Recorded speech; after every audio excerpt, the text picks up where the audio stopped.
All right, guys, I did some research on the old YouTubes myself here, and everyone says, you know, if you want to pull the baffles out of these things, just pull the end cap off and get a set of vice grips on the baffle in there, give it a few yanks, it should come out. Well, mine are not coming out. So while we were in the process of checking the cam chain tensioners, I decided I had enough and made a few tools to try and get this baffle out. So we have our little homemade wrench, if you want to call it that we get to slip into the baffle just like so, and then made a bracket just to put in the vise to hold your slip on so you're not beating the crap out of your slip on trying to spin it.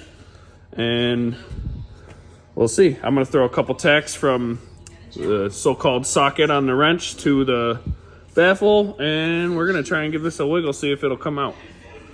Be back with you momentarily. All right, guys, so it's not working exactly as I wanted, but it's working. There it is. And there's a baffle. Holy cow.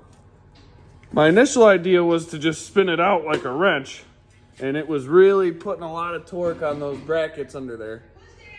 And a couple whacks of the hammer, out it came. Nice.